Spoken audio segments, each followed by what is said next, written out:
Episode 24.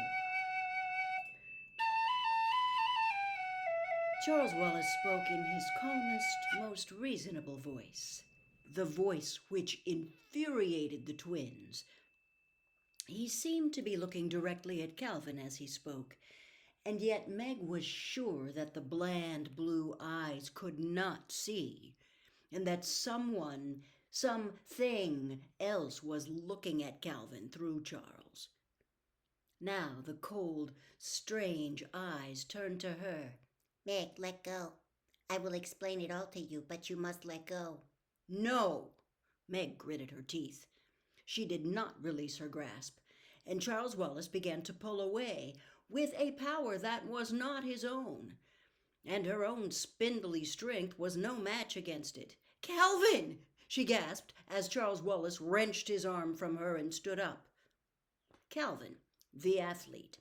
Calvin, the boy who split firewood and brought it in for his mother, whose muscles were strong and controlled, let go Charles Wallace's wrist and tackled him as though he were a football. Meg, in her panic and rage, darted at the man on the chair, intending to hit him as Charles Wallace had done.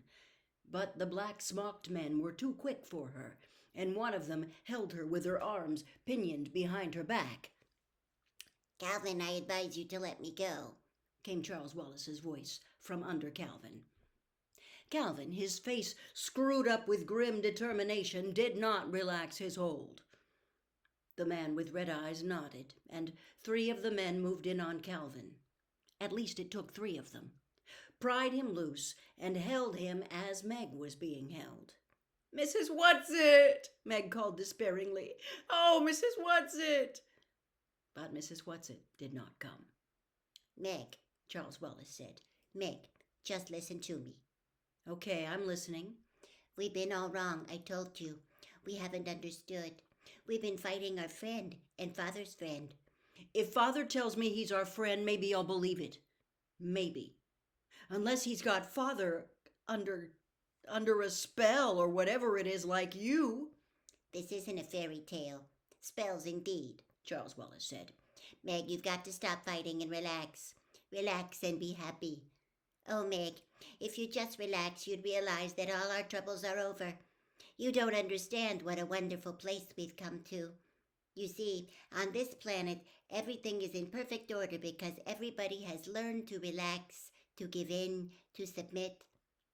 All you have to do is look quietly and steadily into the eyes of our good friend here. For he is our friend, dear sister, and he will take you in as he has taken me. "Taking you in is right," Meg said. "You know you're not you. You know you've never in your life called me dear sister." "Shut up a minute, Meg," Calvin whispered to her. He looked at the man with the red eyes. "Okay, have your henchmen let us go and stop talking to us through Charles. We know it's you talking, or whatever's talking through you. Anyhow, we know you have Charles hypnotized." "A most primitive way of putting it," the man with red eyes murmured. He gestured slightly with one finger, and Meg and Calvin were released. "Thanks," Calvin said wryly. "Now, if you are a friend, will you tell us who or what you are?" "It is not necessary for you to know who I am. I am the Prime Coordinator. That is all you need to know." "But you're being spoken through, aren't you, just like Charles Wallace? Are you hypnotized too?" "I told you that was too primitive a word, without the correct connotations." "Is it you who are going to take us to Mr. Murray?" "No, it is not necessary, nor is it possible for me to leave here. Charles Wallace will conduct you." "Charles Wallace?" "Yes." "When?" "Now." The man with red eyes made the frightening grimace that passed for his smile. "Yes, I think it might as well be now." Charles Wallace gave a slight jerk of his head, saying, "Come," and started to walk in a strange, gliding, mechanical manner. Calvin followed him. Meg hesitated, looking from the man with the red eyes to Charles and Calvin. She wanted to reach out and grab Calvin's hand, but it seemed that ever since they had begun their journeyings, she had been looking for a hand to hold. So she stuffed her fists into her pockets and walked along behind the two boys. "I've got to be brave," she said to herself. "I will be." They moved down a long, white, seemingly endless corridor. Charles Wallace continued the jerky rhythm of his walk and did not once look back to see if they were with him. Suddenly, Meg broke into a run and caught up with Calvin. "Cal," she said, "listen. Quick, remember Mrs. Whatsit said your gift was communication, and that was what she was giving you? We've been trying to fight Charles physically, and that isn't any good. Can't you try to communicate with him? Can't you try to get into him?" "Golly day, you're right." Calvin's face lit up with hope, and his eyes, which had been somber, regained their usual sparkle. "I've been in such a swivet. It may not do any good, but at least I can try." They quickened their pace until they were level with Charles Wallace. Calvin reached out for his arm, but Charles flung it off. "Leave me alone," he snarled. "I'm not going to hurt you, old sport," Calvin said. "I'm just trying to be friendly. Let's make it up, huh?" "You mean you're coming around?" Charles Wallace asked. "Sure." Calvin's voice was coaxing. "We're reasonable people, after all. Just look at me for a minute, Charlibus." Charles Wallace stopped and turned slowly to look at Calvin with his cold, vacant eyes. Calvin looked back, and Meg could feel the intensity of his concentration. An enormous shudder shook Charles Wallace. For a brief flash, his eyes seemed to see. Then his whole body twirled wildly and went rigid. He started his marionette's walk again. "I should have known better," he said. "If you want to see Murray, you'd better come with me and not try any more hanky-panky." "Is that what you call your father, Murray?" Calvin asked. Meg could see that he was angry and upset at his near success. "Father, what is a father?" Charles Wallace intoned. "Merely another misconception. If you feel the need of a father, then I would suggest you turn to it." "It again. What is it?" Meg asked. "All in good time," Charles Wallace said. "You're not ready for it yet. First of all, I will tell you something about this beautiful, enlightened planet of Camazotz." His voice took on the dry, pedantic tones of Mr. Jenkins.